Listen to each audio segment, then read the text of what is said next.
नमस्कार, देश प्रदेश में आपका बहुत बहुत स्वागत है। दिल्ली से मैं हूं शरद शर्मा और मुंबई से मेरे साथ जुड़ रहे हैं मेरे सहयोगी सोहित मिश्रा। पहली खबर मुंबई से ही है। मुंबई में आज शिवसेना कार्यकर्ताओं ने जमकर बवाल मचाया है। किस बात को लेकर? इस बात को लेकर कि मुंबई एयरपोर्ट का नाम क्या होना चाहिए। पूरा मामला बताएंगे मेरे सहयोगी सोहित मिश्रा।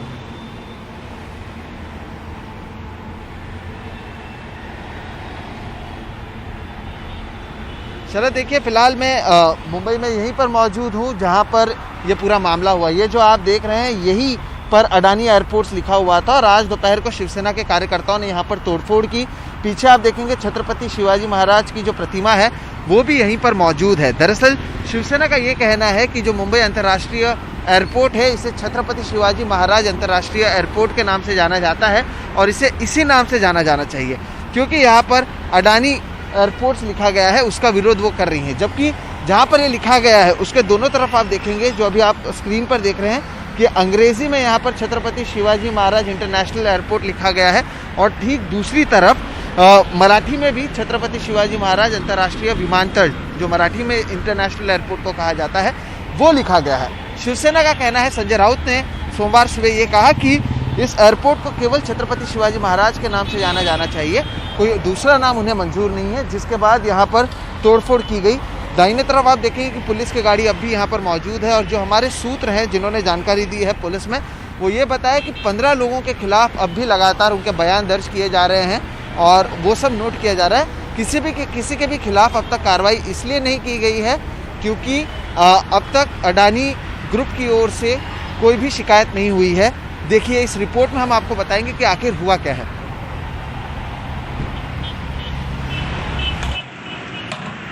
शिवसेना के कार्यकर्ताओं की ओर से मुंबई के अंतर्राष्ट्रीय एयरपोर्ट पर लगे अडानी के साइन बोर्ड के साथ तोड़फोड़ की गई। मुंबई अंतर्राष्ट्रीय एयरपोर्ट का नाम छत्रपति शिवाजी महाराज अंतर्राष्ट्रीय एयरपोर्ट है। शिवसेना का कहना है कि इस एयरपोर्ट को केवल शिवाजी महाराज के नाम से ही पहचाना जाना चाहिए, किसी और नाम से नहीं। पुन्हा उद्योगपतींच्या नावानं ते विमानतळ ओळखलं जाणार असेल, किसी उद्योगपति के नाम से अगर हवाई अड्डे को जाना जाएगा तो शिवसेना महाराष्ट्र और देश को हरगिज मंजूर नहीं होगा।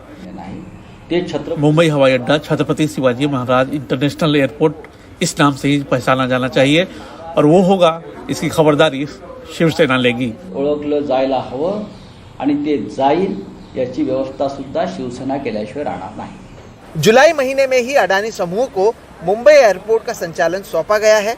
शिवसेना की ओर से हुई तोड़फोड़ के बाद अडानी समूह की ओर से जारी किए गए बयान में कहा गया है कि मुंबई अंतर्राष्ट्रीय हवाई अड्डे पर अडानी एयरपोर्ट्स की ब्रांडिंग के अलावा हम ये बताना चाहते हैं कि छत्रपति शिवाजी महाराज इंटरनेशनल एयरपोर्ट की ब्रांडिंग में कोई बदलाव नहीं किया गया है। टर्मिनल की स्थिति में कोई भी बदलाव नहीं किया जाएगा। एयरपोर्ट में branding airport authority of India के मानदंडों और दिशा निर्देशों के अनुरूप ही है। हाल ही में अडानी समूह तब सुर्खियों में आई थी जब ये कहा जा रहा था कि मुंबई एयरपोर्ट के हेडक्वार्टर को अहमदाबाद शिफ्ट किया जाएगा। बाद में अडानी ग्रुप ने साफ किया कि ऐसा कुछ भी नहीं हो रहा है। अब एक बार फिर एयरपोर्ट के नाम को लेकर ये समूह सुर्खियों में है। मुंबई से Sohit Mishra, NDTV India.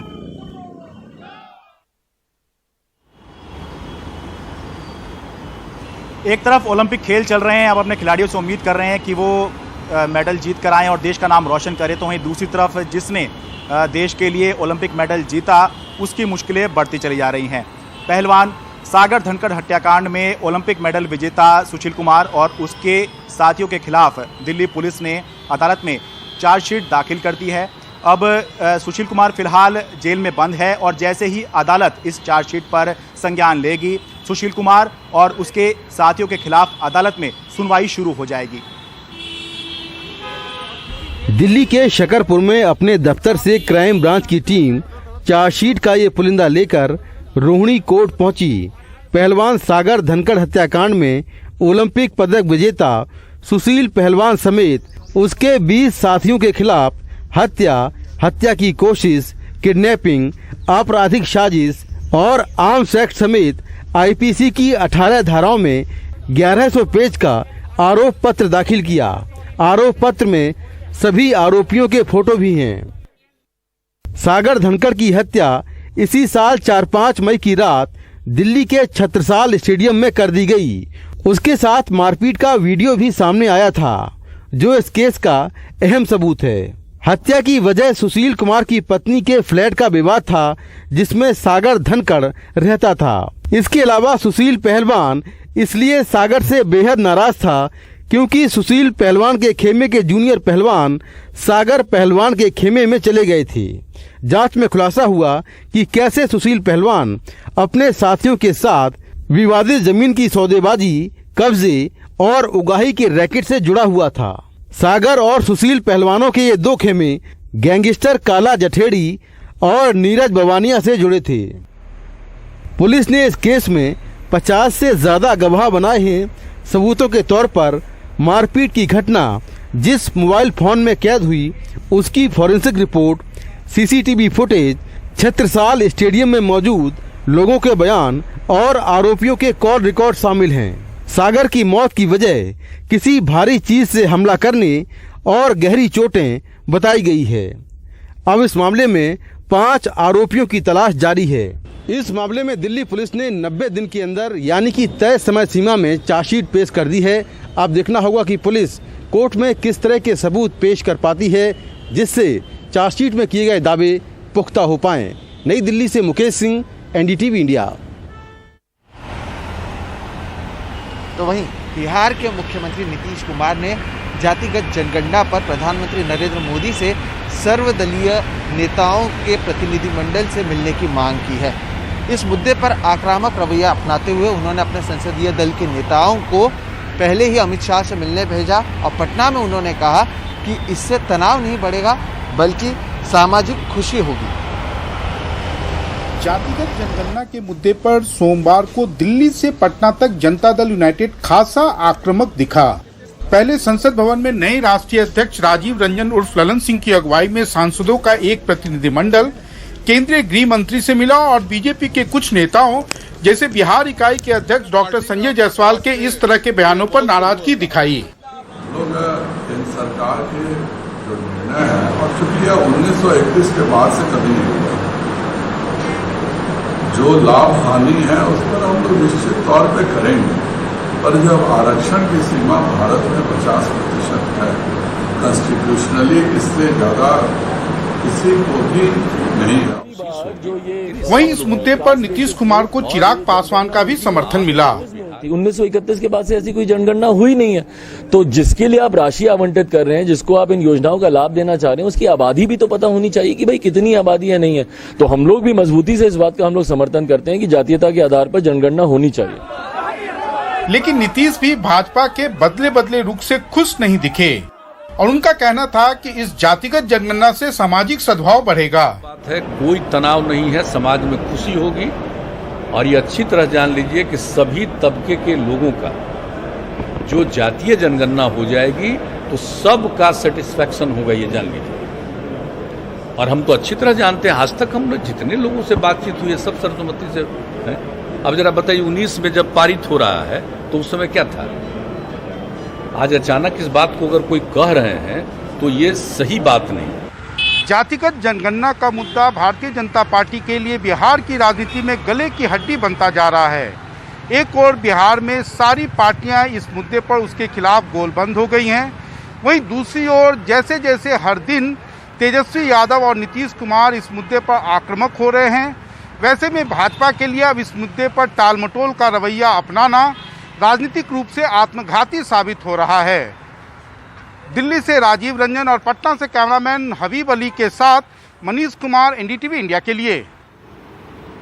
RJD अध्यक्ष लालू प्रसाद यादव ने आज समाजवादी पार्टी नेता मुलायम सिंह यादव से मुलाकात की। मुलाकात के बाद लालू प्रसाद यादव ने कहा कि वो मुलायम सिंह यादव का हाल जानने के लिए आए थे। उन्होंने कहा कि गांव, गरीब और किसान को लेकर हम दोनों की विचारधारा एक जैसी है। उन्होंने कहा कि आज देश को पूंजीवाद नहीं बल्कि समाजवाद की जरूरत है। इस मुलाकात के बारे में समाजवादी पार्टी के नेता और सांसद रामगोपाल यादव ने कहा कि जब दो बड़े नेता मिलते हैं तो राजनीति पर बात तो होती ही है। लालू यादव की मुलायम सिंह के साथ एक मुलाकात हुई है, अब क्या इसमें कोई राजनीतिक मकसद भी था, कोई मंशा भी था? मुलायम सिंह जी का स्वास्थ्य ठीक नहीं चल रहा आजकल, और लालू जी उनके स्वास्थ्य के बारे में जानकारी करने के लिए ही आए, तो मिलने आए। ये नेचुरल है कि जब दो पॉलिटिकल लीडर्स और पुराने सहयोगी बड़े नेता देश के मिलते हैं तो कोई राजनीतिक बात तो होती ही और हुई होगी, क्योंकि उसमें मैं नहीं था, मैं तो हाउस में था। तो उसके बाद थोड़ी देर के लिए घर गया, फिर आ गया। क्या बात हुई ये नहीं मालूम, लेकिन ये तय है कि जब पॉलिटिकल लोग मिले हैं लोग, तो स्वास्थ्य के बारे में एक दूसरे की जानकारी करने के अलावा कोई न कोई राजनीतिक बात जरूर उन लोगों ने की। हमसे बात करने के लिए शुक्रिया। संसद भवन से हिमांशु शेखर, एनडीटीवी इंडिया। तो वहीं 2023 में होने वाले त्रिपुरा विधानसभा चुनावों के लिए टीएमसी ने कमर कस ली है। टीएमसी के महासचिव अभिषेक बैनर्जी अगरतला पहुंचे और वहां पहुंचते ही उन्होंने अपने काफिले पर हमले का आरोप लगाया। इसके साथ ही उन्होंने त्रिपुरा में लोकतंत्र पर तंज कसते हुए एक ट्वीट भी किया। त्रिपुरा पहुंचते ही अभिषेक बैनर्जी ने एक वीडियो ट्वीट करते हुए कहा कि भारत के शासन में त्रिपुरा में लोकतंत्र, शाबाश विप्लव देव, राज्य को नई बुलंदियों तक ले जाने के लिए। Why are the opposition members being bashed on the roads of Tripura and all? See the video footage, sir, is the members of parliament. Here we want a discussion also. You are very senior member. Derek Saab, you are a very senior member. You know the norms. Sir, what has happened in Tripura? You know the norms, please.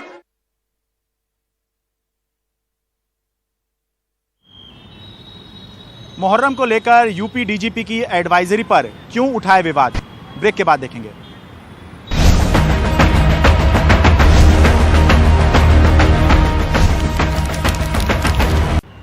Muharram को लेकर UP के DGP ने एक advisory जारी करी, जिसको लेकर विवाद हो गया है। शिया धर्मगुरुओं का कहना है कि इस एडवाइजरी में उनको विलन की तरह पेश किया गया है। उनका कहना है कि इस एडवाइजरी में लिखा है कि शिया वर्ग मुहर्रम के दौरान सुन्नी वर्ग के खलीफाओं के खिलाफ अभद्र भाषा का इस्तेमाल करते हैं, इसलिए इस एडवाइजरी को तुरंत वापस किया जाए, क्योंकि इससे शिया सुन्नी झगड़े की आशंका है। वहीं उत्तर प्रदेश के एडीजी ने एक बयान जारी करके कहा कि ये कोई नई एडवाइजरी नहीं है, पुरानी ही एडवाइजरी है जो हर साल जारी होती है और इसका मकसद किसी का अपमान करना नहीं है।